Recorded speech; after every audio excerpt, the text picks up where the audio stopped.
हम लोग श्रीमद् भागवतम से दूसरे स्कंद के तीसरे अध्याय के 12वें श्लोक को देख रहे हैं। आज दूसरा दिन है। लिंक आप समझ रहे हैं कि देवताओं के उपासकों को भी लाभ तभी होता है जब भक्तों की संगति होती है। तो भक्तों की संगति की महिमा को हरि कथा की महिमा, हरि कथा की प्रशंसा करने के द्वारा बताया जा रहा है।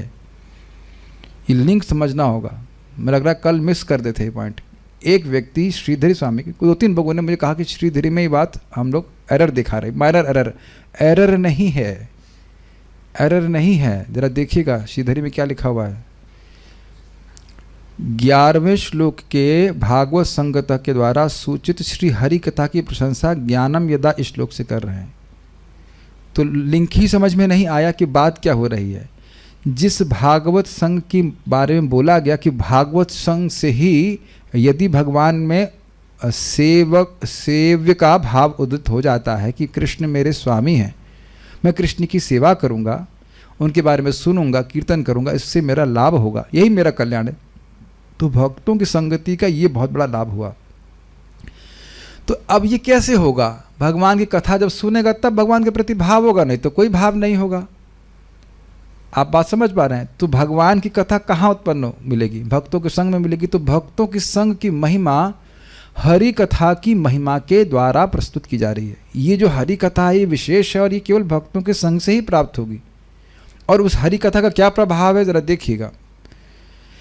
ज्ञानम यत प्लस अप्रतिनिवृत्त गुणोर्विचक्रम, उस हरि कथा से जो ज्ञान उत्पन्न होता है। भगवान के बारे में सुन रहे हैं, कुछ ज्ञान नहीं हो रहा है आप लोगों को? सबको हो रहा है, मुझको भी हो रहा है। तो कह रहे हैं उस हरि कथा से, भागवत संघ से हरि कथा मिली, तो हरि कथा से यत ज्ञानम, जो भगवत ज्ञान प्राप्त होता है। पहला इफेक्ट, भगवान का ज्ञान प्राप्त हुआ। ये जीवन में देख रहे हैं कि नहीं? कुछ भगवान के बारे में समझ रहे हैं? भगवान कौन है? कृष्ण भगवान है। तो ये भगवान मालूम चला कि नहीं? इतना तो मालूम चल गया कि नहीं? दुनिया में सबको मालूम है ना भगवान कौन है। हाँ, तो ये कुछ बड़ी प्रगति हुई कि नहीं? ठीक है। दूसरा, उस ज्ञान से क्या प्रकट हुआ, क्या प्रभाव हुआ उस ज्ञान का? प्रतिनिवृत्त गुणोर्मि चक्रम। आ मतलब सर्वतः, प्रतिनिवृत्त मतलब पूर्णतः उपरत, और गुणोर्मि चक्रम, गुणों की, प्रकृति के गुण, सतोगुण, रजोगुण और तमोगुण की जो तरंगे उठती रहती हैं उनका चक्र अर्थात समूह, वह प्रतिनिवृत्त हो गया। उससे जीव उपरत हो गया। वह उन गुणों के प्रभाव में नहीं आएगा, वह ऊपर उठ जाएगा। जैसे बादल के ऊपर आप हवा जहाज में अगर हो तो बादल के ऊपर उठ गए, तो अब बादल के नीचे जो भी हो रहा हो उससे कोई मतलब नहीं होता। हमारे लिए एक ही मौसम रहेगा, दिव्य अवस्था। तो शुद्ध सत्व में स्थित हो गया। क्लियर?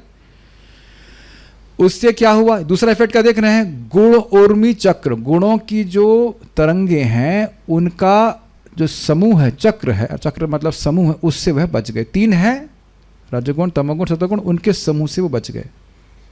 दूसरा इफेक्ट याद हुआ? अभी पूछूंगा कि क्या है और एक एक पूछूंगा और उसके बाद आप जानते हैं कि हम कुछ नहीं कहेंगे अगर नहीं भी बता पाए, लेकिन जस्ट थोड़ा सा समझने का प्रयास कीजिए। Is it all okay? पहला है भगवत ज्ञान उत्पन्न हुआ। कैसे उत्पन्न हुआ?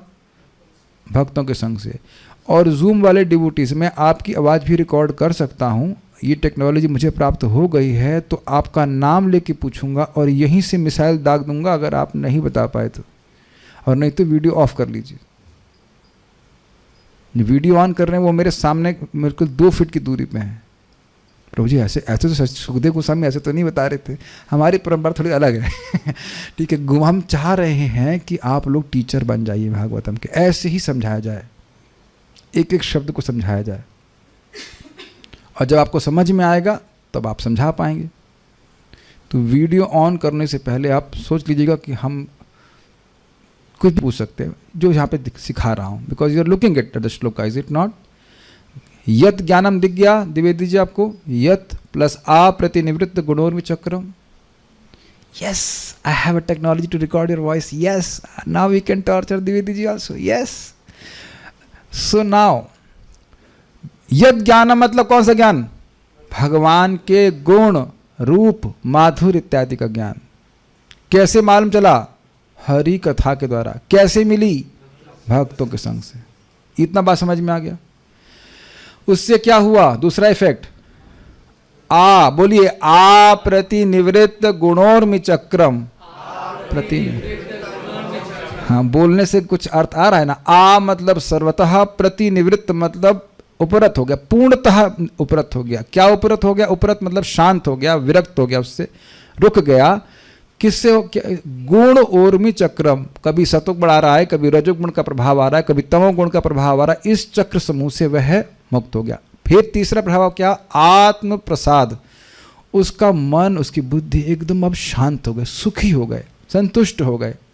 तीसरा इफेक्ट क्या है? आत्म प्रसाद, सुखी हो गया। ठीक है। और चौथा इफेक्ट है उत, मतलब उसके बाद यत्र गुणेश्व असंगः।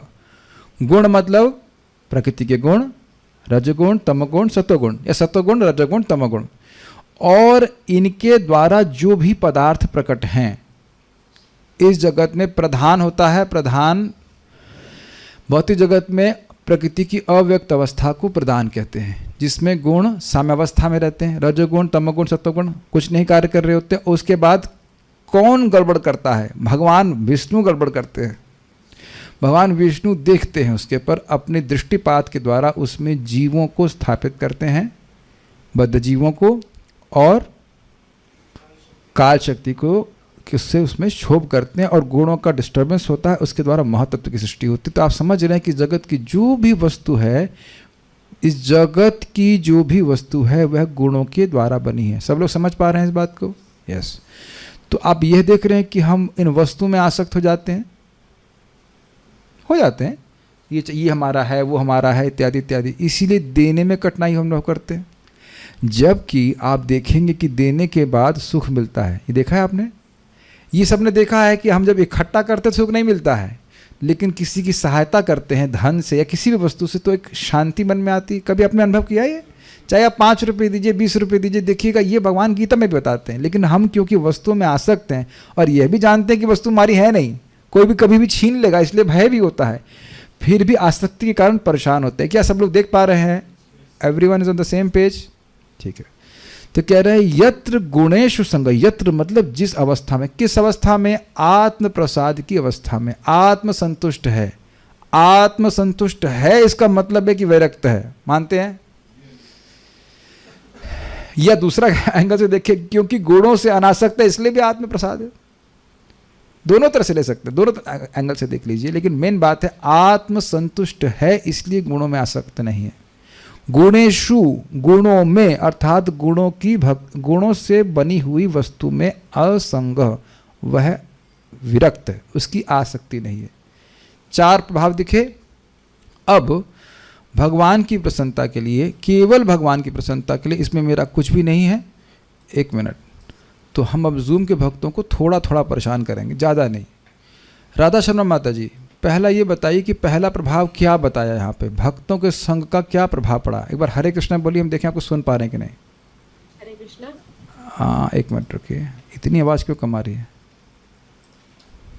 हरे कृष्णा। हाँ, आ तो रही है लेकिन कम आ रही है। चलिए ठीक है, हम सुनाई तो पड़ रहा है, बोलिए। भगवत ज्ञान। भगवत ज्ञान प्राप्त हो रहा है। सर्वेश द्विवेदी जी, आप बताइएगा। 1 मिनट, राधा शर्मा माता जी फिर से बोलिए कि मैं देखूँ आपकी आवाज़ आ रही कि नहीं। बोलिए। कुछ आपने म्यूट कर लिया, सॉरी। एक बार फिर से बोलिए। भगवत ज्ञान। हाँ ठीक है, रिकॉर्डिंग हो रही है। गुड। द्विवेदी जी, दूसरा बताइए, दूसरा लाभ क्या है? दूसरा है प्रतिनिवृत्त गुणोर्मि चक्र, मतलब जो गुणों, तीनों गुणों के जो चक्र है उससे प्रतिनिवृत्त हो जाता है, निर्वृत्त हो जाता है, मुक्त हो जाता है। कौन सा शब्द भूल गए आप? यदा मतलब सब, सर्वतः। ठीक है, वेरी गुड। दुबे जी, तीसरा इफेक्ट बताइए। आत्म प्रसाद होता है प्रभु। आत्म प्रसाद होता है, अर्थात आत्म संतुष्टि होती है। और चौथा बताने के लिए कोई यहाँ पे है? यहाँ पे नहीं। चौथा साधना माता जी बताएंगे, बोलिए। चौथा फायदा क्या है? प्रभु जी, तीनों गुणों के प्रभाव से बच जाते हैं, उसका इफेक्ट नहीं पड़ता है। गलत तो आप नहीं कह रही हैं, लेकिन और क्लियर कीजिए। रामकृष्ण प्रभु, संस्कृत बताइए और उसके बाद उसका अर्थ बताइए। चौथा जो प्रभाव है गुणेश्व असंग, जो प्रकृति के 3 गुणों से बने हुए वस्तुएं हैं उससे जो है उसकी आसक्ति एकदम खत्म जो हो जाएगी। स्पीड आप बोले ना उसको हाफ कीजिए आप। अब फिर बोलिए। गुणेश्व संग, जो प्रकृति के 3 गुणों से बनी वस्तुएं इस जगत में, उससे उसकी पूर्णतः विरक्ति हो जाती है। ठीक है, उसमें कोई भी आसक्ति नहीं रहती। भगवत ज्ञान, उससे गुणों के जो चक्र है उससे पूरी तरह से निवृत्ति, उससे आत्म प्रसाद, और उसके द्वारा गुणों के बनी किसी भी वस्तु में उसकी अनासक्ति। सब लोग समझ गए बात? Thank you. So I think all the devotees on Zoom will like it also to be always without the possibility of being put on spot. चलिए आगे बढ़ते हैं। फिर कह रहे हैं कैवल्य सम्मत पथ। कैवल्य मतलब मुक्ति, केवल, तो कह रहे हैं कैवल्य का ये सम्मत पथ है।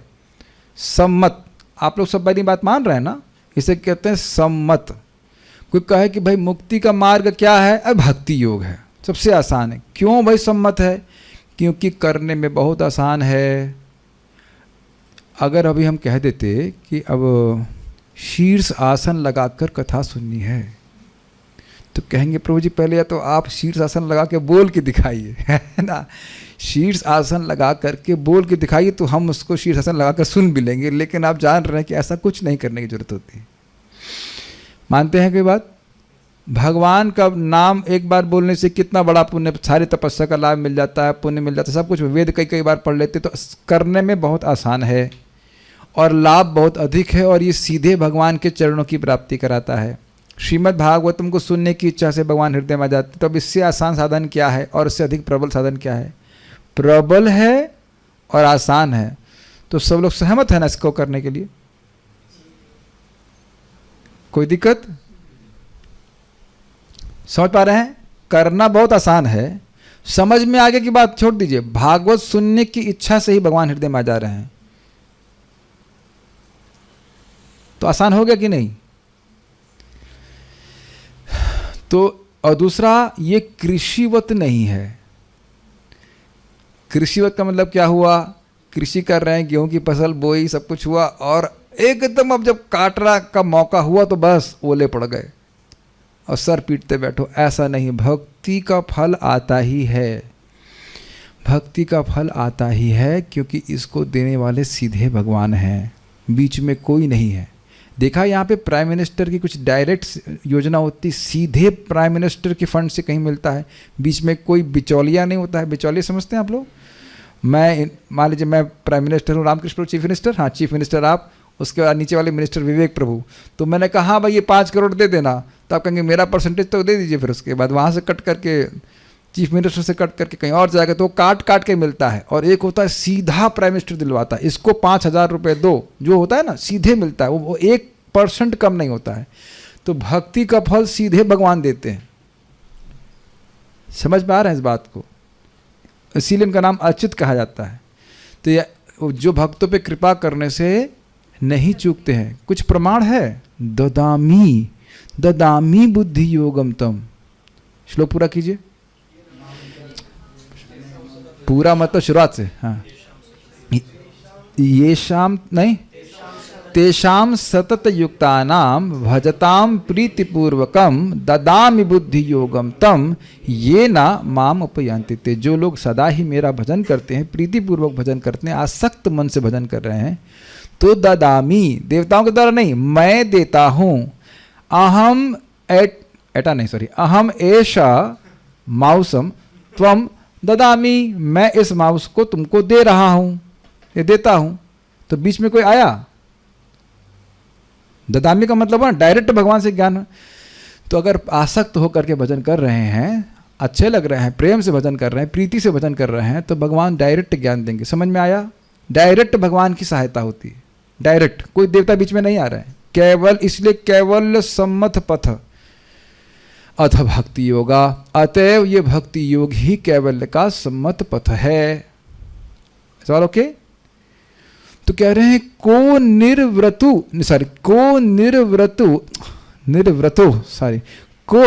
मतलब कह निर्व्रतो हरि कथा सुरतिम न कुर्यात। अब कौन ऐसा व्यक्ति होगा जो पशु ना हो, बस ऋते पशु से याद आ रहा है आपको, ऋते अब वो पशु होगा तो फिर कुछ नहीं कह सकते, लेकिन अगर कोई पशु ना हो, अपना कल्याण समझता होगा, तो कौन ऐसा व्यक्ति होगा जो निर्वृता, कथा में आनंद प्राप्त करने के बाद भी उसमें रति नहीं करेगा। रति मतलब अब उसी में आसक्ति नहीं बनाएगा। मतलब कौन ऐसा व्यक्ति होगा जो ये सोचेगा कि अरे अब भक्तों का संगत कौन नहीं चाहेगा, क्योंकि इसी संगत में हरि कथा प्राप्त होती है, ये कह रहे हैं। और जो हरि कथा से निवृत्त हो रहा है, इसका अर्थ यह है कि वह निर्वृत्त नहीं हुआ है। इस पे जय वृंदा माता जी कुछ प्रकाश डालेंगे, समझ में आया हो तो। शब्दों का हेर फेर किया गया है, बताइए। हरि कथा से कौन व्यक्ति, वही व्यक्ति निवृत्त होगा जो उससे निर्वृत्त नहीं हुआ है। क्योंकि कथा से ही वो इतना आनंदित होता है। अगर वो आनंदित नहीं हुआ है, इसका मतलब है कि वो कथा छोड़ देगा। हाँ, लेकिन थोड़ा समझाइए ना, जो मैंने संस्कृत का उपयोग किया। कथा से वही व्यक्ति निवृत्त होता है जो कथा से निर्वृत्त नहीं हुआ है। एक एक्स्ट्रा रा जोड़ा है मैंने, आधा रा इसमें। कथा वही छोड़ देगा जो आप उत्तर सही बता रहे हो। भैया बताएंगे, भैया समझ आया कुछ नहीं? रामकृष्ण प्रभु बताइए। द्विवेदी जी बोलना चाहते हैं, ठीक है Dwivedi ji. Yes yes yes yes, एक मिनट रुकिएगा। Now you speak. यस प्रभु। प्रभु जी, इसमें ये बताया था कि जैसे वो भी व्यक्ति कथा को छोड़ देगा जो तीनों गुणों के प्रभाव में युक्त है, मतलब नहीं। प्रिय शोसी माता जी, हेल्प भैया। Yes please. हरे कृष्ण प्रभु जी। प्रभु जी, इसमें एक निवृत्त का अर्थ था कि श्रवण सुख से तृप्त। तो जो श्रवण सुख से तृप्त नहीं हुआ, वही गुणों के प्रभाव से नहीं 500 रुपये जमा कीजिए गलत को उत्तर देने का। अरे अब तो नहीं, अब शांत रहो भाई, शांत रहो, पैसा चला जाएगा। जो वही व्यक्ति कथा से निवृत्त का मतलब सेवानिवृत्त समझ छोड़ेगा, वही व्यक्ति कथा से निवृत्त हो सकता है। हो गई बहुत कथा। जो कथा से निर्वृत्त नहीं हुआ, निर्वृत्त का अर्थ होता है आनंदित। ऐसे समझाया था, ये बोल रहा हूं। को निर्वृतो, निर्वृत्त, निवृत्त नहीं बोल रहे हैं, निर्वृत्त बोल रहे हैं। जो व्यक्ति हरि कथा से आनंदित हो गया है, रतिम न कुर्यात, ऐसा कैसे हो सकता है कि उससे रति न करे? तो रति ना करने का, रति अगर कोई रति नहीं कर रहा है, इसका मतलब निवृत्त हो गया, बस हो गई कथा, और नहीं सुनना हमको। हरि कथा का इतना बड़ा फायदा है, और एक सबसे बड़ा फायदा है आत्म प्रसाद। चिल हो गए, चिलैक्स कहते हैं, चिल एंड रिलैक्स। और कुछ नहीं चाहिए अपने को इस जगत में। जब कुछ इच्छा आती है तो उस तभी तो कुछ कार्य करते हैं। बिना इच्छा के तो आप कुछ काम करने वाले नहीं है। हमको वहाँ नौकरी करनी पड़ रही है, अरे भाई तुम्हारी इच्छा है इसलिए कर रहे हो। नहीं, हम बिना इच्छा से कर रहे हैं। झूठे, मक्कार, जो भी आप कह लीजिए उसका उपयोग कर। नहीं, पत्नी बच्चों के लिए करना है, तो पत्नी बच्चे के दूसरे की इच्छा से किए हो। कोई पिस्तौल लगे शादी करवाया तुम्हारी? अपनी इच्छा से कर रहा है ना व्यक्ति, कुछ सुख मान रहा है कि सुख है, कुछ ऐसा है कि नहीं। तो अब जिसको कथा में रुचि मिल गई, कथा में आनंदित हो गया, इस प्रकार का आत्म प्रसाद मिल गया, ग्लानि समाप्त हो गई, तो वो क्यों उसको छोड़ेगा? तो जो छोड़ रहा है मतलब उसको अनुभूति हुई नहीं, अभी उसको अनुभूति नहीं हुई। अब ये इतनी सुंदर बात है। यस्यानुभावमखिल श्रुतिसारमेकम अध्यात्म दीपमतितिर्षतां तमोन्धम संसारिणां करुणयः पुराण गुह्यम तम व्यास सूनमुपयामि गुरु मुनीनाम। ये उनका अनुभव बोल रहे हैं शिला शुकदेव गोस्वामी। इतना सुंदर हरि कथा है कि देखो, मैं तो बोलता ही नहीं था और ये 18,000 श्लोक बुलवा दी। सोचने वाली बात है कि नहीं? हरेर गुण आक्षिप्त मति, हरि के गुणों से उनकी मति खींच ली गई। इतना सुख देने वाली, ये अपने अनुभव से बोल रहे हैं। सुखदेव गोस्वामी तो बोल रहे हैं।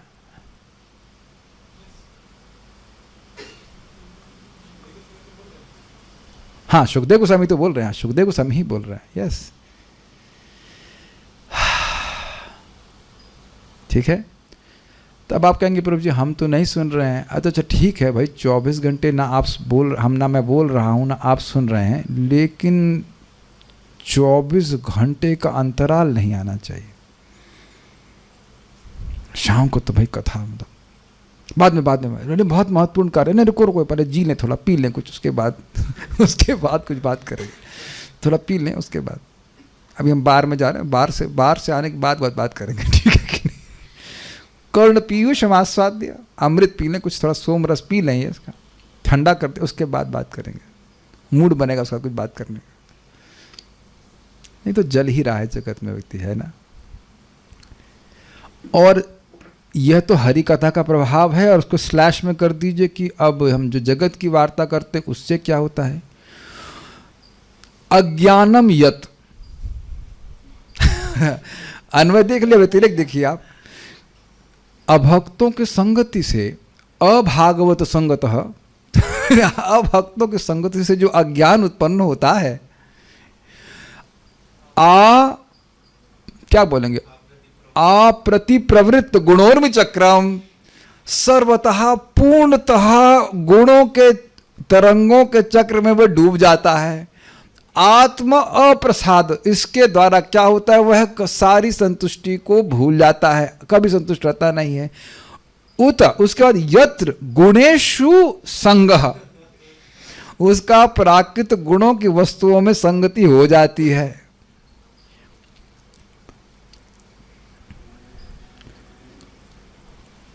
कैवल्य को कैसे चेंज करेंगे जरा बताइए। संस्कृति सम्मत पथ अथ येषु भोगा, जो भी भोग है भुक्ति भोगा, जोड़ दीजिए, थोड़ा सा चेंज कर दीजिए, विषय भोगा। हाँ यस, क्या बोला था मैंने अभी, संस्कृति सम्मत पथ अथ विषय भोगा। वाह, हम तो भागवत बोलने लगे लेकिन अलग वाली स्टाइल से, सुखदेव गोस्वामी के चेले हैं हम। तो संस्कृति, संसार का ये सम्मत पथ है, विषय भोग ना, सही हो तो कविता बनने लगी भाई, वाह। संस्कृति का बारंबार इस जगत में आने का ये सर्वसम्मत पथ है कि आपको हमको असत्संग करना है। आगे वाला तो समझ ही रहे हैं। तो अब आप समझ सकते हैं व्यतिरेक में कि भक्तों का संग हमको, अभक्तों का संग हमको नहीं करना चाहिए, वही जगत में बांधने वाला है। अन्वय व्यतिरेक से समझ लिया ना। तो अब व्यतिरेक में लास्ट लाइन वही जोड़ दीजिए, को निर्व्रतो हरि कथा सुरतिम न कुर्यात। अन्वय तो देख लिया भक्तों का संग, और अभक्तों से बंधन लग रहा है, और भक्तों के संग में आकर उनकी बात होगी और मैं बंधन में पड़ूंगा। तुम भक्ति का सुख अनुभव कर चुके हो कथा सुन करके, तो फिर कथा में रति क्यों नहीं कर रहे हो। समझ में आ रहा है बात। दोनों देखना पड़ेगा ना कि भक्तों की संगत में मैं खुश होता हूँ, अभक्तों की संगत में दुखी होता हूँ, कुछ प्रकाश का अनुभव करता हूँ, संतुष्टि का अनुभव करता हूँ, और वहां देख रहा हूँ कि जलता रहता हूँ, तो वहां क्यों जाना। Make sense. तो ये आपने अर्थ समझा श्रीधरी के अनुसार। हम सारार्थ वर्षणी को समझने का प्रयास करेंगे। देखिए अब सारार्थ वर्षणी में उसको थोड़ा तोड़ा गया है अलग तरह से, और इसका लिंक बड़ा सुंदर है। सारार्थ दर्शनी देखिए, जिस व्यक्ति ने जीवन भर किसी एक देव विग्रह का आश्रय लिया हो, उसके लिए जीवन के अंत में किसी अन्य देवता का आश्रय लेना अनुचित ही है।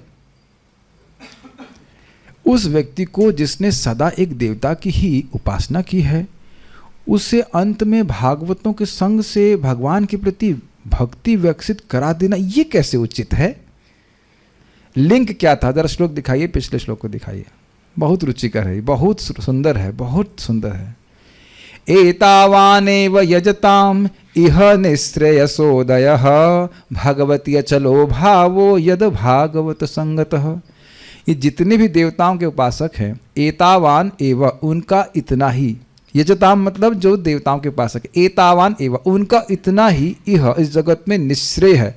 नितराम श्रेय का उदय तभी होता है जब भगवती अचलो भाव, भगवान में अचल भाव उत्पन्न हो जाता है, यद भागवत संगता, भक्तों की संगत से। तो ये हो सकता है कि शिव जी की पूजा लोग 80 साल तक करते रहें, जब एकदम मृत्यु का समय आ जाए तब उसे भक्तों का संग प्राप्त हो, और फिर वह उस भक्तों के संग से भगवान के प्रति भक्ति करने लग जाए।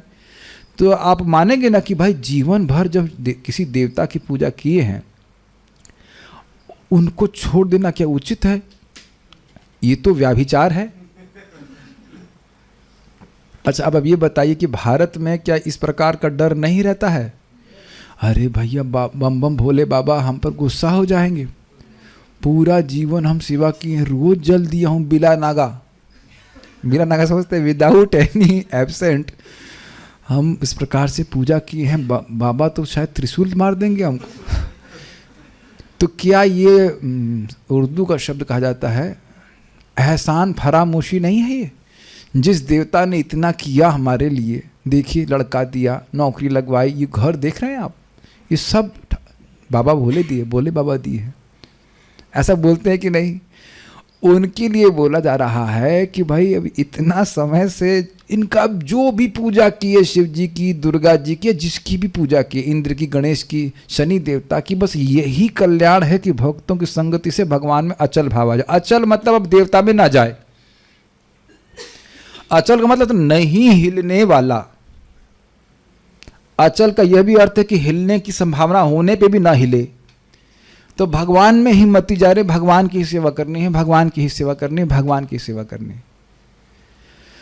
तो क्या ये उचित है कि पूरा जीवन जिस देवता की पूजा करे उसको एकदम छोड़ करके वह भगवान की भक्ति करने लग जाए? तो ये तो उचित नहीं लग रहा है। और उसका तो करना ऐसा उचित नहीं, और आपका इस प्रकार का उपदेश देना क्या सही है? क्या आपका उपदेश देना सही है? अच्छा भला वो देवता की पूजा कर रहा था और आप ये कह रहे हो कि ना भगवान की भक्ति करो, तो ये तो अच्छी बात नहीं है, देवता से रुष्ट हो जाएंगे, उससे उसका श्रेय का उदय नहीं होगा। ये एक मान लो संभावना उत्पन्न करें, ये सिद्धांत नहीं है। मानो कोई ऑब्जेक्शन करे तो उसके उत्तर में कह रहे हैं देवताओं के ऐसे उपासक वस्तुतः अत्यंत निम्न होते हैं, निकृष्ट होते हैं, उन्हें अपने श्रेय की जानकारी होती ही नहीं है। शिव जी की पूजा क्यों कर रहे हो? कोई पूजा कर रहा हो तो उत्तर में होगा कि कुछ नहीं पता है, कुछ कठिनाई हो रही समझने में, तो आप क्यों नहीं मैनेज कर लेते? I am getting distracted. देवताओं के ऐसे उपासक वस्तुतः अत्यंत निम्न होते हैं, उनके पास मुक्ति के लिए कोई कंसेप्ट नहीं होता है। प्रायः किसी भी देवता के उपासक को पकड़िए, उसको पता ही नहीं है कि जगत में दुख है। दुख तो सब भोग रहे होते हैं लेकिन पता नहीं रहता, क्योंकि देवता इस प्रकार की बुद्धि देते नहीं हैं। काम से काम रखते हैं। बड़ा हैवी स्टेटमेंट है ना ये? सुना है आपने सब ऐसा? भाई काम से काम रखो, डोंट गेट पर्सनल।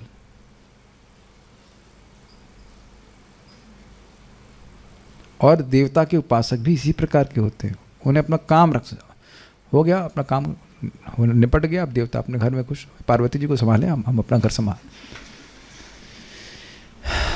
डिस्टर्ब नहीं करें ज़्यादा। तो इसलिए वो लोग भी चुप रहते हैं। देवताओं के ऐसे उपासक वस्तुतः अत्यंत निम्न होते हैं, जैसे कि शिव जी के उपासक, क्या नाम था भाई सबका? वृकासुर। खूब तपस्या किया, गला मांस काट करके शिव जी को अर्पित किया, और क्या वरदान मांगा? जिसके ऊपर हाथ रख दूं वो मर जाए, भस्म हो जाए। जय हो भाई, बड़ी अच्छी बुद्धि है, यही अच्छी बुद्धि है ना। अरे ये बोलता भाई किसी के सर पे हाथ रखें तो उम्र बढ़ जाए, वो स्वस्थ हो जाए, बीमारी चली जाए, तो नहीं मांगेगा।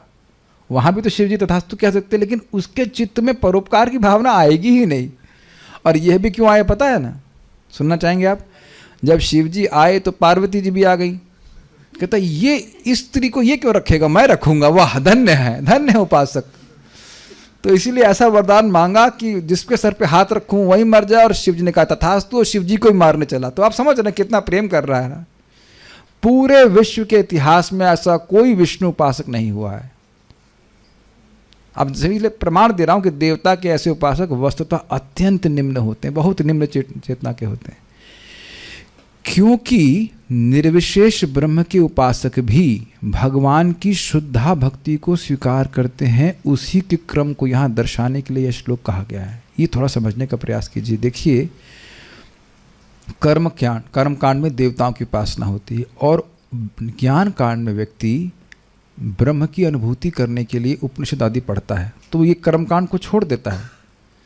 तो कह रहे हैं कि वह भी समझते हैं कि जब तक हम भक्ति नहीं करेंगे हमको ये ब्रह्मानुभूति नहीं प्राप्त होगी। तो अकामः सर्व कामो वा मोक्ष काम उदार, तो जो उदार दी हैं, जो मोक्ष कामी, वह भी भगवान की भक्ति का आश्रय लेते हैं। Is it okay? तो जो मोक्ष कामी हैं, जो जगत से विरक्त हैं, वह भी भक्ति का आश्रय लेते हैं। तो अब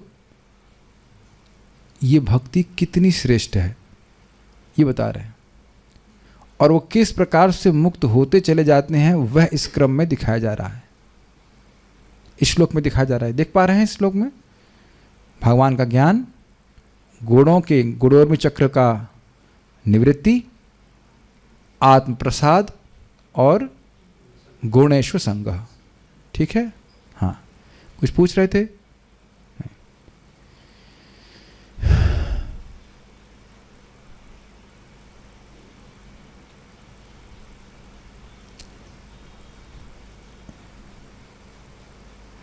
एक मिस्टेक मैं देख रहा हूँ, उसको थोड़ा सा देखना पड़ेगा। 1 मिनट मुझे दीजिए।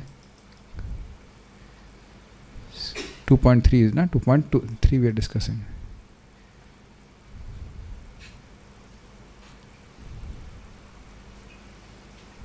हाँ, भगवती शुद्धाम भक्ति ही है। ठीक है, मुझे थोड़ा डाउट हो रहा था। सही है। तो शुद्ध भक्ति के पथ को वह स्वीकार करते हैं, श्रवण कीर्तन आदि करते हैं भगवान का, और इस प्रकार से वह मुक्त होते चले जाते हैं। अब यहाँ पे ज्ञानम यदा प्रतिनिवृत्त तोड़ा गया है। ऐसे यद प्लस आ नहीं कहा गया है, यदा। यदा मतलब जब, यद प्लस आ नहीं है, यदा रखा गया। यदा का मतलब होता है जब। ठीक है? तो जिस समय यदा प्लस प्रतिनिवृत्त, यदा अर्थात जब ज्ञान उत्पन्न होता है, भगवान की कथा सुनने से जब ज्ञान उत्पन्न होने लगता है हृदय में, वो पहले दिन से ही बुरा है, लेकिन जैसे जैसे ज्ञान उत्पन्न होता है, जो कि गुणोर्मी अर्थात गुणों के चक्र समूह को प्रतिनिवृत्त अर्थात उपरत कर देता है। उपरत मतलब शांत कर देता है। तथा जो आत्म प्रसाद अर्थात संतुष्टि लाता है, तथा जिस आत्म प्रसाद द्वारा गुणेश्वर संघ अर्थात भौतिक भोग से वैराग्य होता है, तथा जो कैवल्य सम्मत पथ अर्थात मुक्ति का स्वीकृत मार्ग है, तब मतलब अथ अर्थात उसके बाद भक्ति योग उत्पन्न होता है।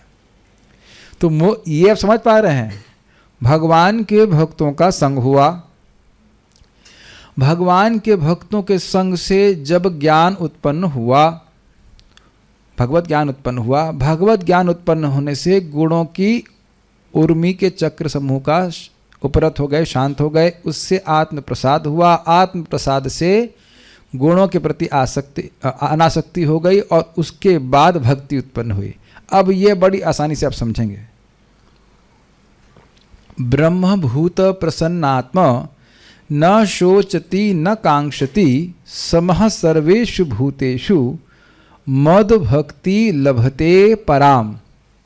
मद भक्ति लभते पराम, परा भक्ति को प्राप्त करता है, प्रेमा भक्ति को प्राप्त करता है। कब?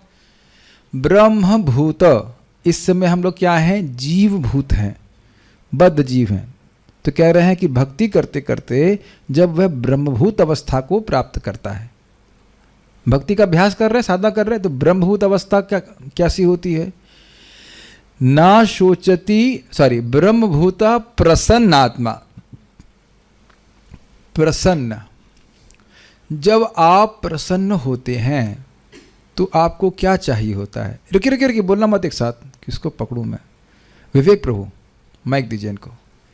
जब आप वाकई प्रसन्न होते हैं तो आपको क्या चाहिए होता है? माइक बताइए। किसी भी वस्तु की कामना नहीं होती। Very good. और यहाँ पे क्या लिखा आपने सुना? आत्म प्रसाद। प्रसन्न होने का मतलब ही है कि हमें और कुछ नहीं चाहिए, कुछ चाहिए मतलब अप्रसन्न। कैच कर रहे हैं?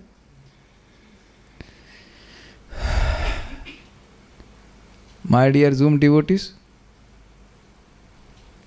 रामकृष्ण प्रभु का मजाक बनाएंगे हम? नहीं, मजाक आपको नहीं बनाएंगे, मजाक करेंगे आपसे, मजाक करेंगे। मजाक करने का बोल दी प्रभु जी अधिकार है आपको, मैं लाइसेंस दे रहा हूँ, बोल दी माइक पे। यस, हाँ ठीक है, बोलिए मैं लाइसेंस दे रहा हूँ आपको।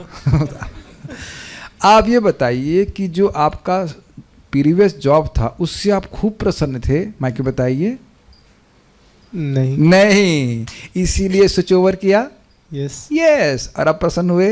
नहीं। ठीक है ठीक है ठीक है। लेकिन ये समझ रहे हैं कि हम एक स्थिति में प्रसन्न हैं तो उस स्थिति को परिवर्तित नहीं करेंगे। मैं खाली समझाने के लिए बोल रहा था कि क्योंकि इनके मन में संदेह देख रहा था। अब समझ में आ गया? जब किसी वस्तु से व्यक्ति प्रसन्न होता है तो चेंज करता है। कुछ आज हम सुबह प्रसाद पा रहे थे, इतना बढ़िया, बहुत सिंपल प्रसाद हम था, बस बहुत अच्छा बन रहा था, और लाइए, और उसी में आनंद ले रहे हैं, कुछ मेनू चेंज नहीं कर रहे हैं, और ये कुछ ले ले ना, इसी में तृप्त हैं। कुछ समझ रहे हैं? और दूसरा अर्थ प्रसन्न का सुनिए, दूसरा अर्थ है पवित्र। बलदेव विद्याभूषण समझाते हैं प्रसन्न मतलब पवित्र। तो आप देख रहे हैं कि ब्रह्मभूत प्रसन्न आत्मा में पवित्र, तो पवित्रता, अपवित्रता किस चीज से है? प्रकृति के गुणों से। Do you agree with that? Yes, चित्त में बारंबार जो गुणों का प्रवेश हो रहा है वही अपवित्रता है, और कोई अपवित्रता नहीं है।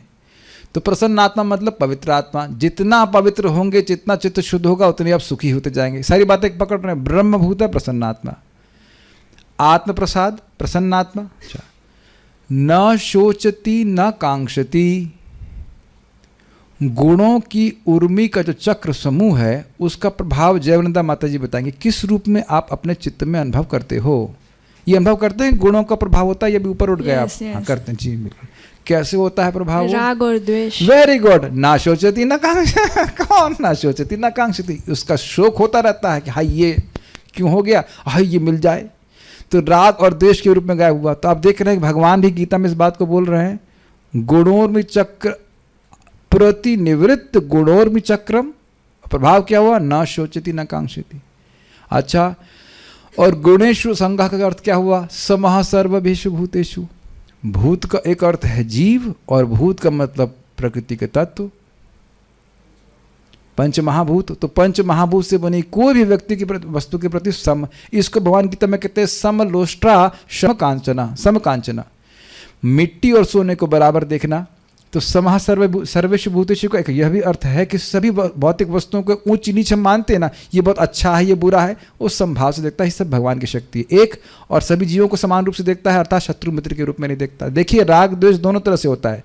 वस्तुओं को देख कर राग द्वेष होता है, ये जली हुई खिचड़ी ना नहीं खाऊंगा मैं, आइसक्रीम हाँ ही खाऊंगा। तो वस्तुओं को देख कर राग द्वेष होता है, देखते हैं कि नहीं? और व्यक्तियों से तो राग द्वेष अब चलता ही रहता है। इसने मेरे हरे कृष्णा का जवाब देखा नहीं, क्या समझता है अपने आप को? ये आता है कि नहीं? आप हरे कृष्णा बोल दीजिए, कोई व्यक्ति थोड़ा देखे नहीं, अगली बार से हरे कृष्णा नहीं बोलूंगा उसको। आप लोग ऐसा कभी सोचते हैं? मैं क्या एग्जाम्पल दूं, आप लोग समझते नहीं ऐसा कभी? ये तो आप लोग देखते हैं, वो बेचारा कहीं किसी से बात कर रहा है, उसने आपको तरफ देखा नहीं तो तुरंत द्वेष होता है ना, ये अहंकारी है, ये है, वो है, देखा अपने ऐसे कर। तो समः सर्वेषु भूतेषु का अर्थ आप ऐसे भी ग्रहण कर सकते हैं, गुणेषु असंगः, कुछ विरोध। और उसके बाद कह रहे हैं मद भक्ति लभते पराम, यही बात बोला गया ना, अथ भक्ति योग।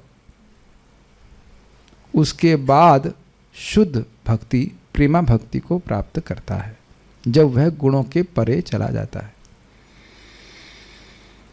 अब जो भगवद गीता थोड़ा थोड़ा समझ रहे हैं वो इसको अधिक रिलेट कर रहे होंगे। इस श्लोक को मैं समझता हूँ सारे भक्त लोग समझते हैं, जो लोग गीता पढ़ते हैं वो समझ पा रहे होंगे किस प्रकार से मैं लिंक करने का प्रयास कर रहा हूँ।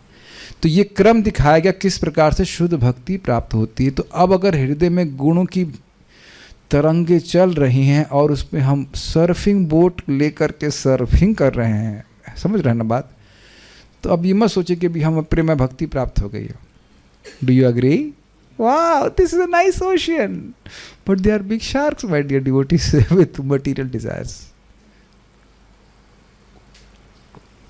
मेरे उदाहरण समझ पा रहे हैं आप? सर्फिंग हृदय में गुणों की उर्मी चल रही है और व्यक्ति सर्फिंग कर रहा है, आज हम यहाँ जाएंगे, आज उस तरंग को देखना, वहाँ जाएंगे, अब ये करेंगे, वो करेंगे, तो तभी अभ्यास की जरूरत है।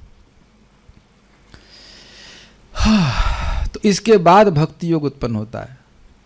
तो ऐसा नहीं सोचना चाहिए कि कल ही हमको भाव भक्ति मिल जाएगी इत्यादि इत्यादि। अपराध नहीं भी करेंगे तो भी कुछ समय लगता है ठीक होने में। Is it okay?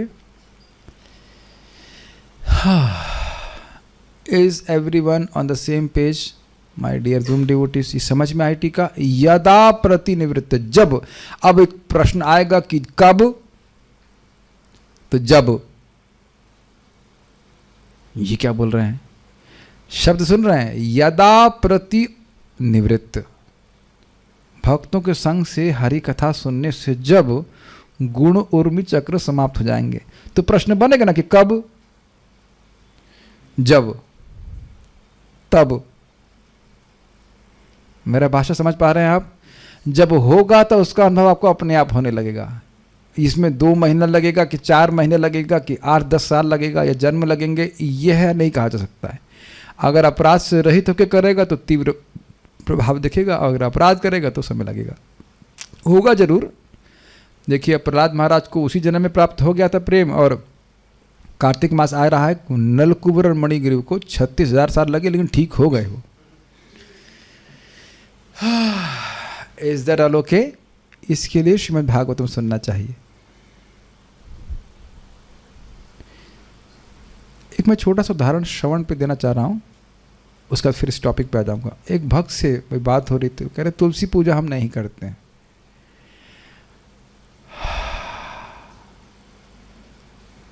महाराज समझा रहे थे कि तुलसी देवी भक्ति की गार्जियन है। गार्डियन बोलते, गार्डियन। जैसे इस दरवाजे के बाहर कोई व्यक्ति हो जो कि हैं, वो देख रहे हैं कि अनाधिकृत व्यक्ति इस क्लास में जाकर अंदर नहीं जाए, उसे डिस्टर्ब नहीं करे।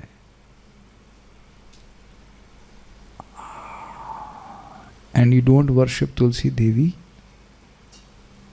Think about it. आप अपने घर में कीजिए या मंदिर में आए तो मंदिर में कीजिए, लेकिन प्रभुपा जी ने कि हमारा टाइम पास करने के लिए तुलसी देवी की प्रार्थना करी है। She is the guardian of भक्ति। गार्जियन, गार्ड, समझ रहे हैं? हाँ, ये व्यक्ति भक्ति सिंसियर है, इसको आने चाहिए अंदर। तुलसी कृष्ण प्रियसी नमो नमः। हम लोग विचार नहीं कर रहे हैं कि हम किसको प्रार्थना कर रहे हैं और हम क्या बोल रहे हैं। तो महिमा सुनने से व्यक्ति की श्रद्धा होती है। उनकी तो महिमा है, हमको पता नहीं है इसलिए हम छोड़ रहे हैं। यानी हाँ, ये बात कहाँ से आ गई? मैं किस लिए किसी कुछ प्रयोजन? हाँ, तो भक्ति योग की महिमा समझे कि भक्ति योग ऐसे नहीं मिल जाता है। यदा प्रतिनिवृत्त, जब हम भजन करते रहेंगे तब खुद ही देखेंगे कि हाँ भाई, ओहो, हम ये बात बता रहे थे कि महिमा समझता है तो व्यक्ति आदर पूर्वक करता है और अपराध से बचता है। इसलिए बता रहा था तुलसी जी की महिमा के बारे में, नहीं तो हम प्रतिदिन अपराध ही करते चले जाएंगे। तो उस पर डिपेंड करता है कि हमारी भक्ति कितनी तीव्रता से आगे बढ़ती है। आप एक बात बताओ, यहाँ आप लोग सब अच्छे से सुन रहे हैं और अभी आपस में 2 व्यक्ति मजाक करने लगे, तो मुझे कैसा लगेगा आप बताइए? मैं तो ये देखता हूँ कि उस दिन एक भक्त सामने मुझे बोल रहे थे और मैं इधर चैट हल्का देखने लगा तो वो तुरंत चुप हो गए। एक क्षण के लिए मेरा ध्यान चला गया था और वो चुप हो गए थे। We all are very personal. Have you thought about it?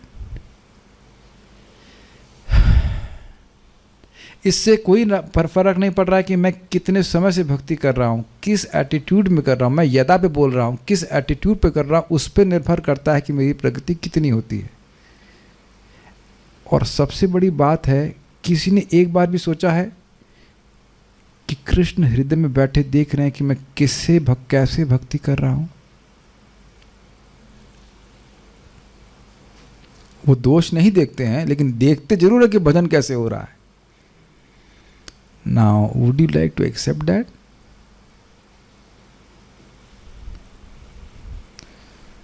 क्योंकि उनकी कृपा से यदा संभव होगा। कैसे भक्तों का संग कर रहे हैं, बहुत ध्यान देना होगा। बताया था मैंने, बड़ी नम्र भाव से आए, प्रणिपाते न परिप्रश्न न। भगवान के बारे में क्या कोई भक्त बोल रहे हैं, सुनने की इच्छा होनी चाहिए और उनको प्रसन्न करने की भावना होनी चाहिए। Make sense? Then we have associated with that devotee, any devotee. हम यहाँ भी समझने का प्रयास करने की श्रील विश्वनाथ चक्रवर्ती ठाकुर जी क्या कहना चाहते हैं। कुछ अंतर समझ पा रहे हैं? बहुत इंपॉर्टेंट है। तो यदा का अर्थ है कि जब होगा तब आपको अनुभव हो जाएगा इस प्रकार से, और अगर गंभीरता से करेगा तो उसको अनुभव बहुत जल्दी भी हो जाएगा। क्या प्रमाण है? नारद जी स्वयं प्रमाण है कि 4 महीने में उनको प्रेमा भक्ति प्राप्त हो गई थी। Now that's a big question mark. तो क्या केवल भक्ति का प्रोसेस उन्हीं पे कार्य करता है? आप पढ़ चुके हो कि नहीं प्रथम स्कंद में? लखा हीरा को, जो कि एक वैश्या थी, उसको उसी जीवन में कृष्ण प्रेम प्राप्त हो गया। तो सॉल्यूशन बहुत सिंपल है, अपनी इंद्रियों को संयमित करें। अपनी इंद्रियों को हमें स्वयं संयमित करना पड़ता है। ये 2 बातें हैं अलग अलग। Got it? दूसरों पे दया करें और जैसे भगवान रख रहे हैं उसमें संतुष्ट रहे। अब इसका अर्थ ये नहीं कि आप बुखार है तो अब बुखार हो गया भगवान संतुष्ट करे, हम दवा नहीं ले सकते, वो नहीं बोल रहे हैं। हाय तौबा ना करे। बहुत 3 चीज़ें याद हो रही हैं। इंद्रियों को संयमित करे, दूसरों पे दया करे, और जैसा भगवान रखे। किसी दिन लुच्ची पूड़ी दे देते हैं तो लुच्ची पूड़ी खा ले, कंप्लेन नहीं करे कि लुच्ची पूड़ी क्यों आ गई। लुच्ची पूड़ी मतलब मीठा आ गया, अच्छा। और कभी कभी सूखा चना मिल जाता है, थोड़ा मसाला तो डाल देते, ठीक है मसाला दे दूंगा भगवान, ज़्यादा कंप्लेन नहीं करे। तो उसके आगे की लाइन सुनिए, तुष्यति, बोलिए मेरे पीछे, आशु जनार्दना।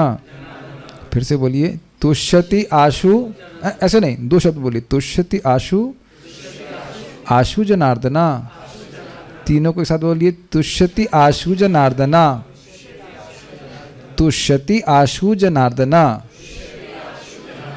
तो भगवान जनार्दन, भगवान गोविंद कृष्ण मुकुंद माधव, ये बड़ी जल्दी ही संतुष्ट हो जाते हैं।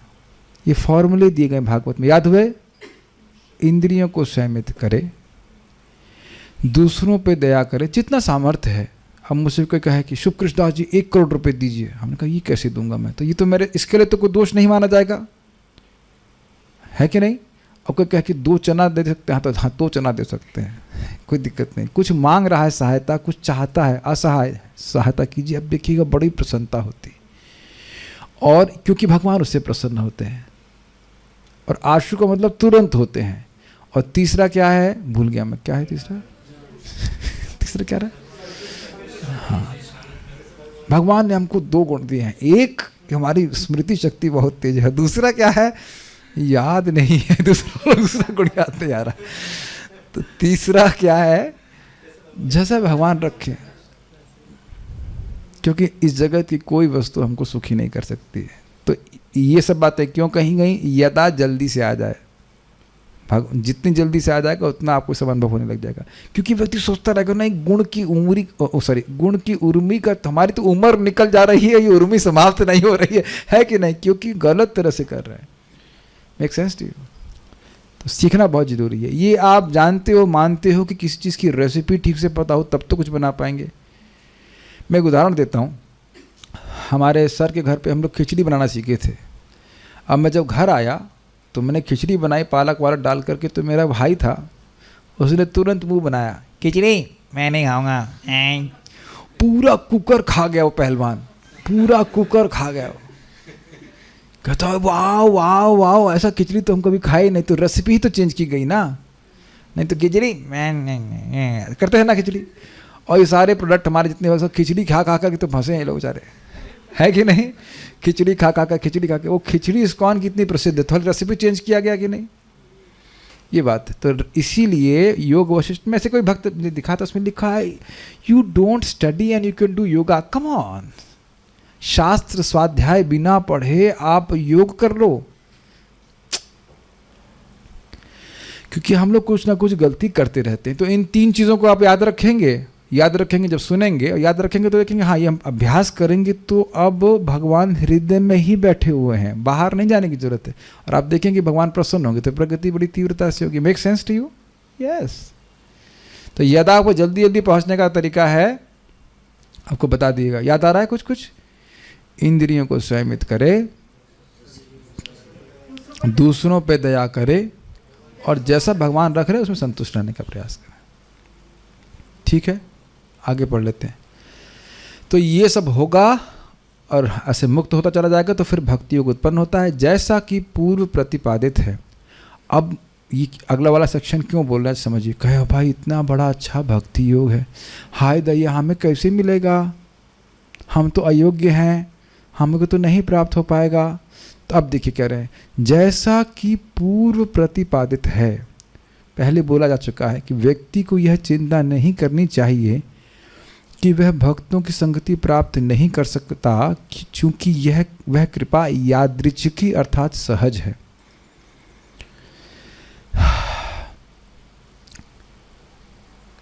अब पूर्व प्रतिपादित है तो ये कब पूर्व प्रतिपादित है? 2.3.11 में प्रतिपादित है। देवताओं की सामर्थ्य नहीं है कि वो भक्तों का संगति करा दें, व्यवस्था करते हैं, लेकिन भगवान के भक्तों का संग स्वयं भगवान की व्यवस्था से होता है। गुरु कृष्ण प्रसादे पाए भक्ति लता बीज, भगवान की व्यवस्था से होता है। तो भगवान अब ये नहीं देख रहे कि कितना पतित है, ये महीने में कौन उस बात को भूल सकता है। अब नल कुंवर और मणिग्रीव ने ऐसा कौन सा पुण्य किया था कि नारद जी का दर्शन प्राप्त हो जाए और उस पर भी उनकी डांट मिल जाए और उस पर भी वो बोल दें तुम लोग अब बिना वस्त्र के मेरे सामने प्रस्तुत हो तो तुम बिना वस्त्र के ही रहो 36,000 साल तक ब्रज में नंद महाराज के घर में। हाँ, नंद महाराज के घर में और भगवान कृष्ण की लीलाएं देखो और अंत में तुमको भगवान की भक्ति प्राप्त होगी। तो ये आशीर्वाद दे रहे हैं कि वरदान दे रहे हैं। उन व्यक्तियों को 36 करोड़ साल में भी नहीं मिलने वाले थे, या और भी 2-4 जीरो और जोड़ दीजिए आप। कितनी सृष्टियां बीत जाती उनको भक्ति नहीं मिलती। 36,000 साल तो कुछ भी नहीं है। आप लोगों को एक अपने रेफरेंस में हम लोग को लग रहा होगा 36,000 साल तो बहुत हो गया, समझ में आ रहा है। और वहां पे शब्द भी है भगवान का कि मुझे इन भोगियों से कोई मतलब नहीं है, लेकिन मेरे भक्त ने बोला है इसलिए मुझे इन पे कृपा करनी चाहिए, करनी ही पड़ेगी। भक्त ने बोला है ना, करनी ही पड़ेगी, करनी ही है।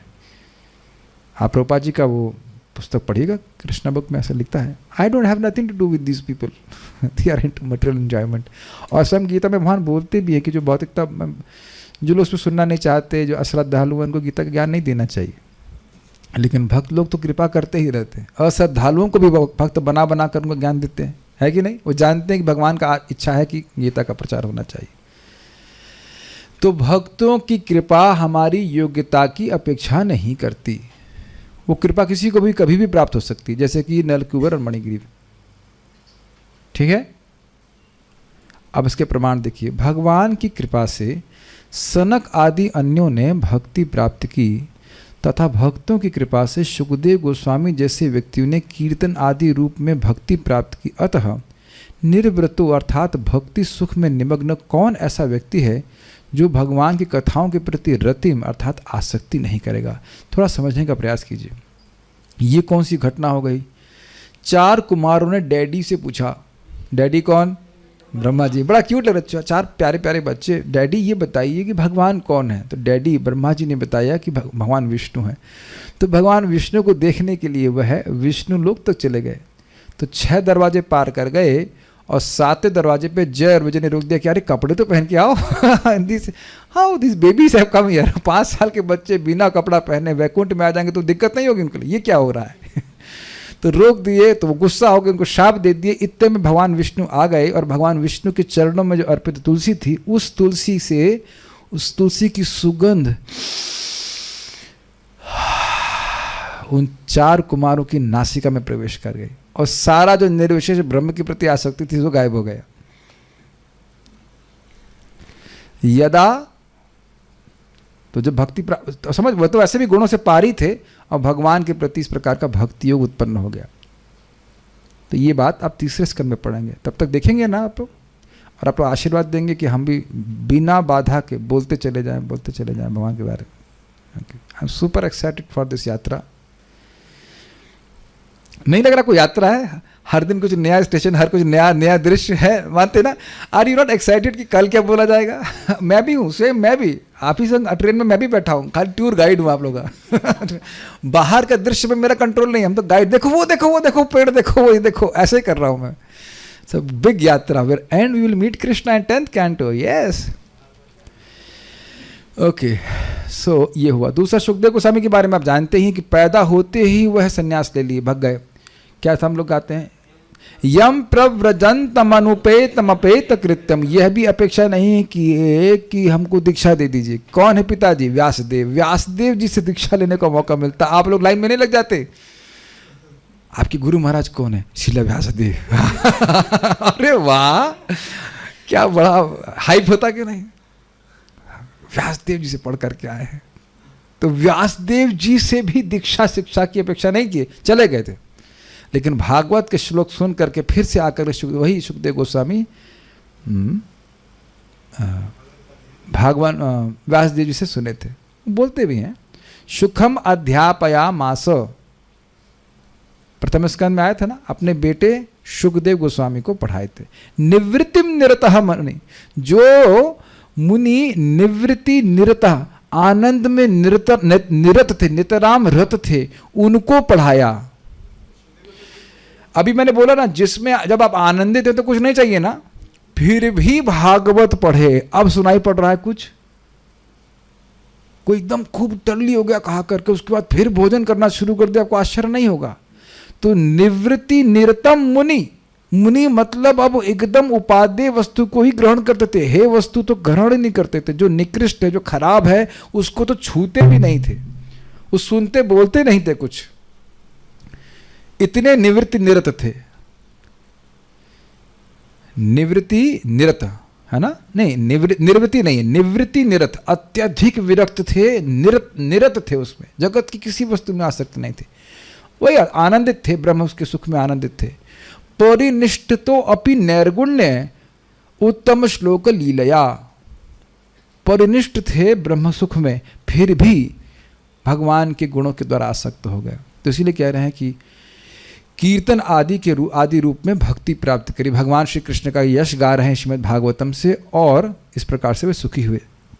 अतः जब जब 4 कुमार जैसे और सुखदेव गोस्वामी जैसे लोग भी भगवान के कीर्तन में, भगवान के यश गान में सुख का अनुभव करते हैं, तो ऐसा कौन व्यक्ति होगा जो भगवान के सुख का अनुभव करके, कथा के सुख का अनुभव करके उससे निवृत्त हो जाएगा?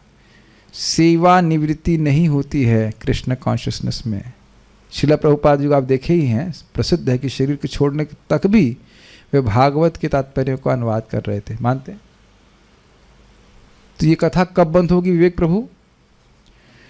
कंटिन्यू चलती रहेगी। चेहरा चमक गया है आपका कथा सुनते सुनते, समझ रहे हैं, जब करते करते। देख रहे हैं आप लोग कितना समय हुआ? 1 महीना हो गया। हाँ, तो 10 साल करेंगे तो कितने चमकेंगे? ठीक है। महाराज को बड़ा अच्छी तरह से कहते हैं कि कथा सुनने के बाद व्यक्ति फ्रेश हो जाता है, प्रफुल्लित हो जाता है। यस, तो एक बात तो बड़ा स्पष्ट है जो अभी होने वाली है, how we will become happy in Krishna consciousness. आप लोग सुनना नहीं चाहते हैं, लेकिन फिर भी बताऊंगा। ओके, बहुत महत्वपूर्ण है, पढ़िए। इसका अर्थ है कि भगवान की कथाओं के प्रति अनासक्त व्यक्ति कदापि प्रसन्न नहीं होता है, देवोपासना से सुखी नहीं होने वाला। जीव का पुरुषार्थ ही है सुख, उसे सुख चाहिए। देखिए स्पष्ट लिख रहे हैं, इसका अर्थ है कि भगवान की कथाओं के प्रति अनासक्त व्यक्ति कदापि प्रसन्न नहीं होता। बहुत लंबी क्लास करते हैं, इतना सुख क्यों दे रहे हैं हमको? ये कहना चाहते हैं। हम ज़्यादा सुखी नहीं होना चाहते हैं, कुछ जीवन में कुछ दुख भी तो होना चाहिए कि नहीं? कुछ दुख के लिए स्थान नहीं रखें हम, ये कहना चाहते हैं ना। कभी आप लोग जूस तो पिए होंगे, तो 1 ग्लास 2 ग्लास पीते हैं, उसके बाद हम लोग निवृत्त हो जाते हैं। क्यों? पेट भर जाता है। लेकिन कभी कभी ऐसा होता है ना, इतना अच्छा प्रसाद होता है, और जो यजमान बोलेंगे, जो सर्विंग कर रहा है, वो कहेगा क्या चाहिए, तो मुख से निकलता है 1 पेट और दे देते आप, तो 2-4 पेट और होते तब तो हम तृप्त हो पाते। होता है, कभी हुआ है आपका संग? 5-6 आइटम हो, अब 2-3 खाए और सारे बढ़िया बनाए। अगर नहीं हो तो हम रघुपति प्रभु सुन रहे हैं तो इनवाइट कीजिए, बहुत दिन हो गया, कार्तिक में कुछ ब्राह्मण भोजन होना चाहिए। इतना बढ़िया प्रसाद, बस यही रहता है कि आह, भगवान ने ये पेट थोड़ा छोटा क्यों बनाया। बहुत तृप्त होने से पहले ही हम जो है पेट भर जाता है। कभी आप लोग का ऐसा अनुभव हुआ नहीं है? बहुत अच्छा अच्छा प्रसाद खिलाते हैं लोग। Yes, will go together. तो इसका अर्थ ये है कि भाई अब उसकी कोई आसक्ति नहीं है, तभी वो कथा से विरत हो रहा है। तो अब एक और बात समझ लीजिए भाई, दूसरे ना हो, हमको अच्छा लग रहा है, हम तो बैठेंगे, हम तो डिस्कस करेंगे। Make sense to you? इस तरह से सुनना चाहिए। दूसरा कोई उठ के चला जाए, हमें उससे कोई मतलब नहीं, उसके लिए कुछ और महत्वपूर्ण होगा, लेकिन हमें क्या करना है उसमें क्लियर रहना चाहिए। Will be happy. अब मैं कुछ बात बहुत गंभीर बोलने वाला हूँ। We are here because we want to be here. हम इस भक्ति के पथ पे हैं क्योंकि हम होना चाहते हैं। हम इसलिए होना चाहते हैं क्योंकि हम सुखी हैं। दुखी होना शुरू हुए तो हम यहाँ नहीं रहेंगे। अब समझ में आ गया कि हम भक्ति में सुखी कैसे रहेंगे? माला ठीक है, महाराज को वचन दे दिए है, ठीक है। हम गुरु बोले हैं तो गुरु मुखा पद्म वाक्य चीते ते कुरिया आई, क्या गा ही रहे तो करी लें 16 माला, क्या है। ओ वो ठीक है, उठाओ माला। तो ये कोई हरे कृष्णा कृष्ण कृष्ण हरे हरे, हरे राम राम। शकल बनाते ना ऐसे जब करते हैं, ये बहुत होगा तो माला पकड़ा हरे वैसे से। अब ऐसे करके भक्ति कितनी चलेगी उस पर तो संदेह है। ऐसे किसी व्यक्ति ने भगवान को प्राप्त किया है, उसका कुछ प्रमाण हो तो बताइएगा मुझे। कुंभकर्ण को छोड़ के, हाँ कुंभकर्ण सोते सोते भी पा गया, वो अलग बात है। तो कुंभकर्ण के पथ पे चलने वाला तो उस व्यक्ति सम्मत पथ पे नहीं चल रहा है, सबकी सम्मति इस पे नहीं होगी। उत्साह होना चाहिए, उत्साह निश्चयात धैर्य, उत्साह से व्यक्ति प्रगति करता है। आप यहाँ देख रहे हैं कि सभी भक्तों का कुछ आग्रह है, कुछ ईगरनेस है, then only I can speak. और मैं तो बहुत ही निरुत्साहित हूँ ही, आप समझ ही रहे हैं कि नहीं? नहीं प्रभु जी, हम तो ये देख रहे हैं कि कुछ कैसे कम हो, कुछ कम नहीं हो रहा है कि नहीं? Make sense? किसी जगह किसी कार्य में उत्साह के बिना कैसे काम चलेगा? तो हम खाली यही बोल रहे हैं कि कथा सुने बिना कदापि प्रसन्न नहीं हो सकता, कदापि प्रसन्न नहीं हो सकता। पर्याप्त मात्रा में, जैसे आज हमारे कहा कि शिवा प्रभु ने बहुत बढ़िया राइस दिया, ये लीजिए प्रभु जी 2 दाने। भाव महत्वपूर्ण है भक्ति में, क्यों 2 दाने है कि नहीं? हम क्वालिटी की बात करते हैं। 2 दाने। Zoom devotees, my dear devotees, I would like to have a feast for you. 2 दाने कार्तिक में भोजन खिलाना चाहिए, तो 2 दाने एकदम बढ़िया पका करके घी में लिपटा करके 2 दाने आपको हम देंगे। कहेंगे भूखा साधु बाघ बराबर तुम ही हो क्या? हम भी हैं। क्या समझ रखा है? 2 दाने क्या मतलब? खिलाओ अच्छे से। तो ये नहीं कि अब 1 मिनट सुन लिया, बाथरूम जाते हुए कहीं एक लाइन कान पड़ गई, अरे 1 लाइन बहुत है। बहुत नहीं है, बहुत कम है। समझ पा रहे हैं बात? तो पर्याप्त मात्रा में जब तक नहीं सुनेगा तब तक वह सुखी नहीं होगा। बिना कथा सुने हम सुखी नहीं हो सकते। भक्ति में सुन लीजिए। अब जो नहीं सुन रहा है उसको नहीं पता चलेगा। हम आपके सामने जो है वो प्रस्तुत कर दें। जो संस्कृत से वेरीफाई करना चाहते हैं टीका भी भेज देंगे, जो चाहे वेरिफिकेशन कर लीजिए। चक्रवर्ती पाद जो बोल रहे हैं वो रियलाइजेशन बोल रहे हैं। और यहाँ आप देख सकते हैं कि परीक्षित महाराज पूरा राज्य छोड़ दिए हैं लेकिन कथा नहीं छोड़ रहे हैं। तब विक्रीडितम कृष्णा नृणाम परम मंगलम। क्यों परम मंगल? क्योंकि परमानंद देने वाली है। कर्ण पीयूषम आस्वाद्य। कैसे होगा? कानों के द्वारा पीना होगा। त्यजंती अन्य स्पृहाम जना। अन्य स्पृहा को त्याग देता है और कुछ प्राप्त करना है ये सब इच्छा छोड़ देता है। ठीक है, यहाँ कर्म ज्ञान योग और देवताओं की उपासना से शुद्ध भक्ति का उत्कर्ष प्रदर्शित है। उत्कर्ष मतलब श्रेष्ठता। कर्म योग से ज्ञान योग से और किसी भी साधन से भक्ति योग अत्यंत श्रेष्ठ है, बल्कि अलग है। जैसे बहुत सारे पहाड़ हैं छोटे बड़े, तो कर्म योग छोटा पहाड़, ज्ञान योग उससे बड़ा पहाड़, अष्टांग योग उससे पहाड़ बड़ा पहाड़, लेकिन भक्ति योग सोने का पहाड़। तुलना कर लेंगे आप लोग? सही है। और भी बताया जाता है बड़ा सुंदर है, बहुत सुंदर है। राजा सभी के प्रति दयालु होता है कि नहीं? अलग अलग प्रकार के लोग आए अपने बच्चों के प्रति। Got it? तो जो अन्य लोग योग कर रहे हैं उसके उनके प्रति भगवान की कृपा होती है, लेकिन जो भक्ति कर रहा है आय वो तो हमारा कलेजा ही है। भक्त तो मेरे हृदय है, बोलते हैं ना, कौन बोल रहे हैं? जो शुद्ध भक्ति कर रहा है वह भगवान को इस प्रकार से प्रिय हो जाता है। अपना बच्चा भगवान मानते हैं। इसमें ये दोष, तुम क्यों दोष देख रहे हो? हमारा बच्चा है, हम देखेंगे। अपने बच्चे को पुलिस के पास नहीं भेजते। जो चाटा मारना है, कान नोचना है, नोचना नहीं सॉरी, कान उमेठना है और आइसक्रीम खिलाना, वो सब मम्मी पापा ही करते हैं। जो सुख दुख देना है वो ठीक करने के लिए ठाकुर जी भगवान देते हैं। यमराज का कोई अधिकार नहीं भक्तों के ऊपर। How dear that person is. आप सोच रहे हैं कि किसी को भक्ति में लाएंगे, आप कितना बड़ा उपकार कर रहे हो। You are bringing that person directly under the protection of Krishna, direct protection of Krishna. ठीक है, तो ये समझ में आ गया। शुद्ध भक्ति का उत्कर्ष आनंद देने वाली है, गुणोर्मी चक्र को नष्ट करने वाली है, गुणों के प्रति अनासक्ति उत्पन्न करने वाली है, मुक्ति का सम्मत पथ है। ये केवल भक्ति योग ही है। तथा उन विधियों द्वारा वह जो कुछ भी प्राप्त करने के इच्छुक है वह सब केवल भक्ति द्वारा ही सिद्ध हो जाता है। एक तो भक्ति वो दे देगी जो अन्य वस्तु नहीं दे पाएंगी, भगवान का प्रेम, और दूसरा तुमको स्वर्ग चाहिए। हाँ, स्वर्गापवर्ग मद्धामा कथंचित यदि वांछति। मेरा मद भक्ते लभते अंजसा। जो भी किसी अन्य धर्म से प्राप्त होता है, कुछ भी करने से प्राप्त होता है, मेरे भक्त को बड़ी आसानी से प्राप्त हो जाता है। यहाँ तक कि स्वर्ग अपवर्ग मद धामा। स्वर्ग चाहता है स्वर्ग मिल जाएगा, मुक्ति चाहता है अपवर्ग चाहता है मोक्ष चाहता है मोक्ष मिल जाएगा, और कदाचित मेरा धाम चाहता है तो वो भी मिल जाता है। अर्थात शुद्ध भक्त तो भगवान के धाम भी नहीं जाना चाहता, वो सेवा चाहता है, वो प्रेम चाहता है, सेवा की भावना चाहता है। That eagerness to serve, that gives us happiness. Do you agree? आज एक भक्त प्रसाद बनाए और बोले प्रभु जी क्या आपकी रूम में ही ले आऊं? Just that statement was showing so much eagerness. हमने कहा नहीं, उसको क्यों परेशान करेंगे, हाँ वो जहाँ प्रसाद है वहीं पालूंगा मैं।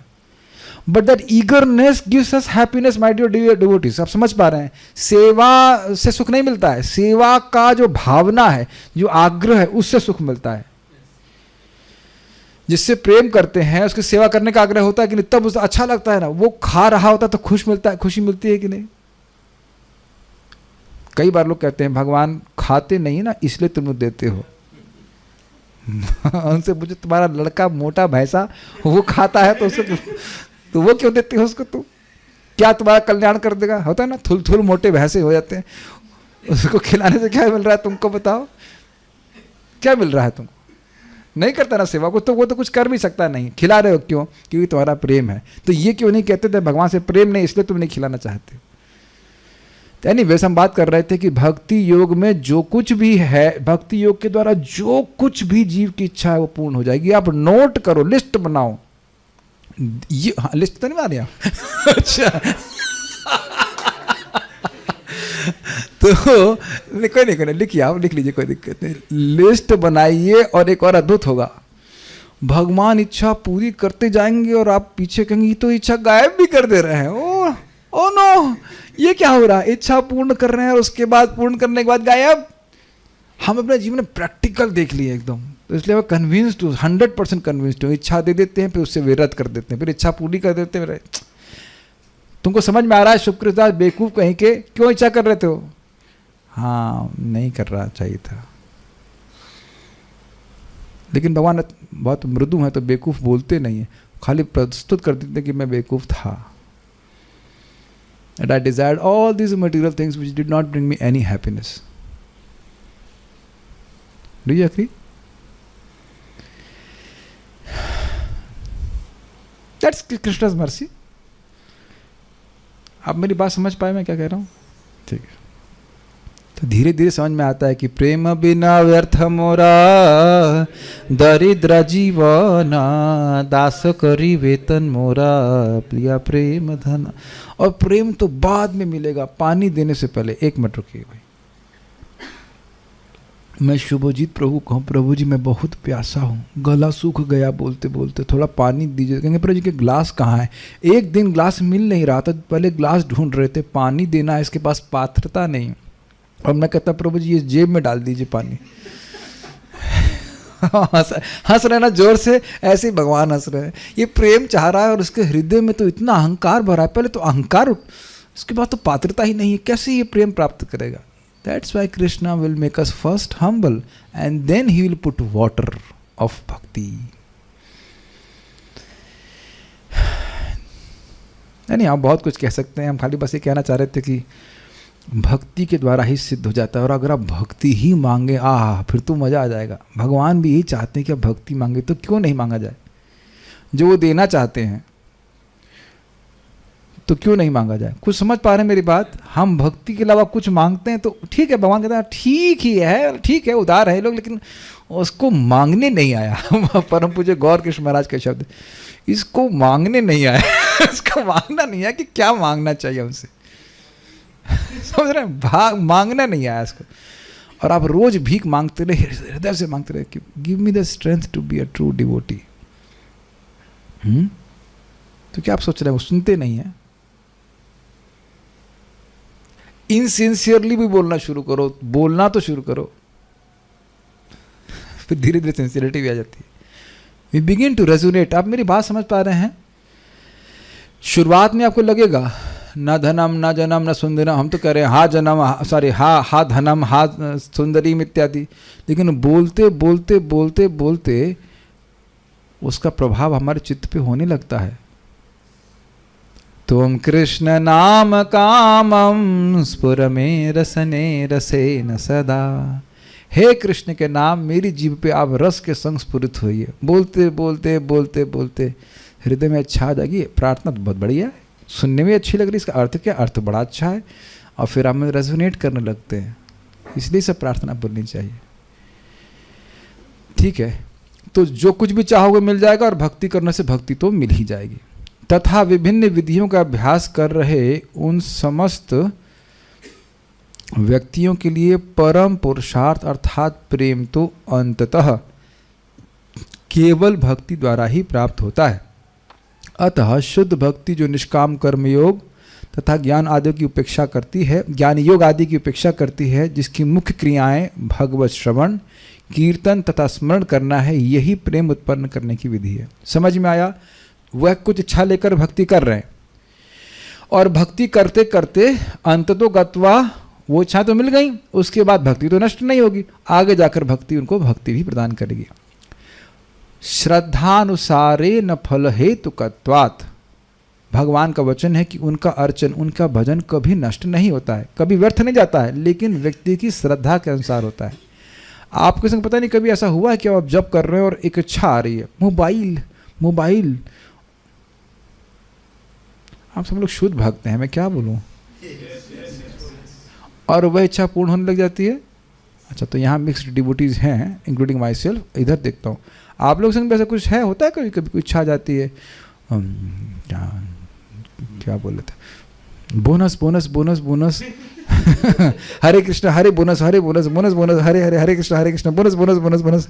हाँ, बोनस चाहिए, ठीक है, बोनस मिल जाएगा, ले लो। अरे मेरा बच्चा क्या लेगा, बोनस लेगा कि आइसक्रीम लेगा, what ever, Krishna provides that. क्या ऐसा हो रहा है कि नहीं?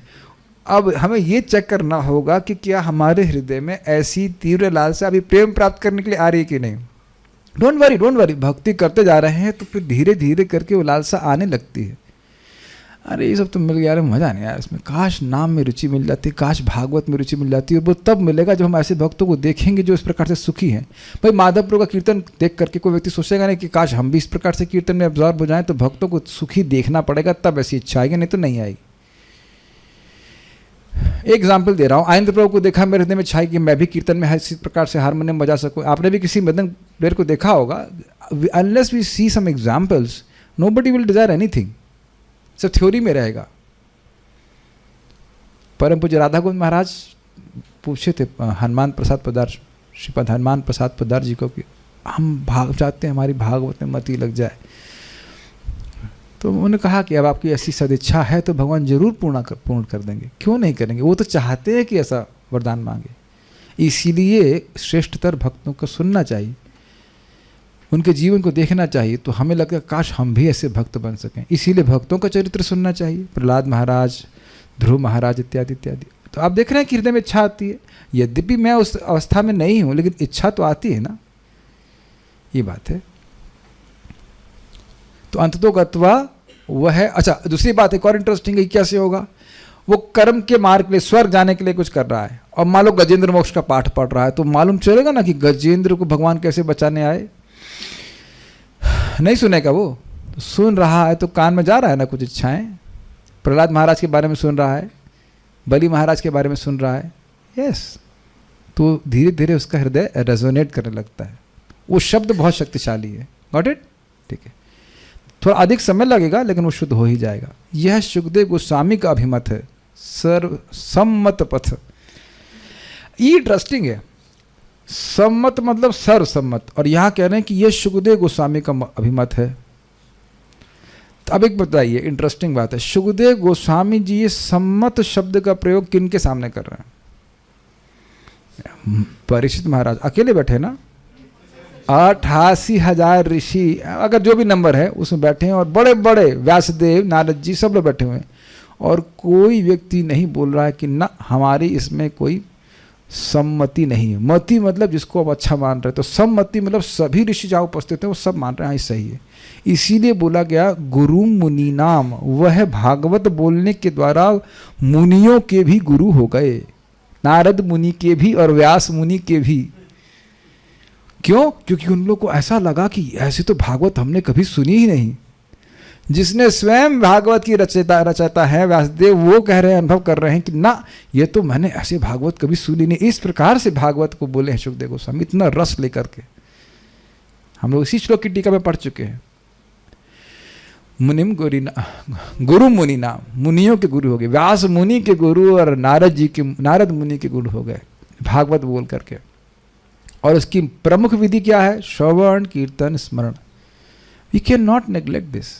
ठीक है, ठीक है। उन क्रियाओं के मध्य भगवान नाम कीर्तन सर्वोत्कृष्ट विधि है। अब कोई व्यक्ति भागवत सुन करके नाम जप करे ही नहीं तो उसने ठीक से समझा नहीं है भागवतम को, उसकी अंडरस्टैंडिंग थोड़ी डिफरेंट है। हमको पसंद नहीं आता है नाम जप करना। तो तुमने सीखा क्या? तुम अपनी पसंद के बारे में भक्ति कर रहे हो, अपनी पसंद से कर रहे हो। और आप देख रहे थे कि आज हम जो कीर्तन कर रहे थे, मैं आप लोग को सिखाने का प्रयास कर रहा हूँ, मैं खुद भी सीखने का प्रयास कर रहा हूँ, ये समझते हुए कि नाम कीर्तन इज नॉट अ फिलर, कि भीड़ इकट्ठी हो जाए तो हम हमारा बस भर जाए, उसके बाद हम क्लास शुरू करें। ये भागवतम का उद्देश्य है कि हमको भगवान का नाम उच्चारण करने के लिए उत्साहित करें, यद्यपि हमको टेस्ट हो या नहीं हो उससे कोई मतलब नहीं है।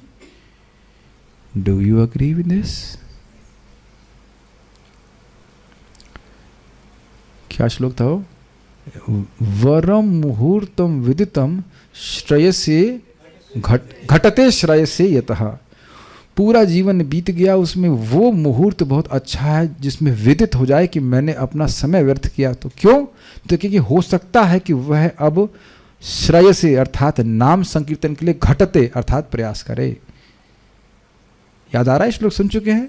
अब आप देख रहे हैं कि जिन लोगों ने बड़ी ध्यानपूर्वक सुना वो तुरंत रिलेट कर पाएंगे मैंने क्या बोला है। अब देखिए, मैं इसमें कोई सहायता नहीं कर पाऊंगा, जो व्यक्ति नहीं सुना वो समझ नहीं पाएगा मेरी बात, मैं क्या बोल रहा हूँ। Any how it is purifying, but I am just saying I can't help in that matter. जिसने सुना है उस बात को तुरंत रिलेट कर रहा है कि मैं क्या कह रहा हूँ, है कि नहीं ज़ूम डिवोटीज? बहुत से लोगों ने सुना है ना, तुरंत पकड़ में आ रहा है मैं क्या कह रहा हूँ। एनीवेज, नाम संकीर्तन सर्वोत्कृष्ट विधि है, अतः कर्म, ज्ञान, योग, भक्ति तथा प्रेम, इन 5 वस्तुओं का निरूपण किया गया है। यह इस प्रकरण का संक्षेप में अर्थ है। कर्म का कहाँ हुआ? देवताओं की उपासना। ज्ञान का कहाँ हुआ? इसमें वर्णन हो गया। और भक्ति तो आप सुन ही रहे हैं कि उसको भक्ति प्राप्त हो जाती है, प्रेम प्राप्त हो जाता है। उसके बाद हम क्रम संदर्भ को कल सुनेंगे। तो आप लोगों से निवेदन है कि इसको आप लोग एक बार फिर से पढ़ लीजिएगा 1 साल के बाद या कार्तिक महीने के बाद, है ना? हाँ, तब वो एकदम आपके हृदय में बैठ जाएगा, है ना? आपने कहा था कि आप नम्र रहेंगे और कोई कटाक्ष नहीं करेंगे। यद्यपि हम HNS गैंग में भी हो सकते हैं, हम नहीं सुधरेंगे। दूसरा उसका अर्थ है हम नहीं सुनेंगे, हम नहीं सुनने वाले आपकी बात। अरे आपकी बाप की बात नहीं मान रहे हैं हम, भगवान कृष्ण के हम कंडीशन सोन है, विद्रोह करके आपकी बात मानने वाले हैं। हम कभी नहीं पढ़ेंगे, पढ़ेंगे ही नहीं। अरे ये तुमको भागवत पढ़ा रहा है कालू मालू। तो ऐसा नहीं कीजिए। मैं किसी तरह चिकोटी काट के कैसे भी करके प्रेरित कर रहा हूँ कि प्लीज़ इसको एक बार पढ़िएगा, तो आपको बहुत अच्छे से समझ में आएगा। Okay, so will stop here. एक बात जूम के डिवोटीज की तरफ से हाथ खड़ा करके बताए कि अब इसके बाद प्लीज़ सोने से पहले कौन इस टीका को एक बार पढ़ेगा? एक, यहाँ से 2 3 4 5 6 7 भगवान के सामने बोलना है धाम में, एक बार प्लीज़ पढ़िएगा ताकि दिमाग में प्रवेश कर जाए। Thank you thank you thank you thank you thank you so much. I am so enthusiastic to hear this and see this. तब आप इसको बहुत अच्छे से रिलेट कर पाओगे। बहुत सारी बातें मैंने बताई यहाँ पे, थोड़ा बहुत आपको समझ पाएंगे at least. Please don't take offence. My somehow उधर किसी तरह मेरा प्रयोजन रहता है कि आप लोग की मति थोड़ी भागवत में लग जाए। हाँ, इट विल हेल्प यू।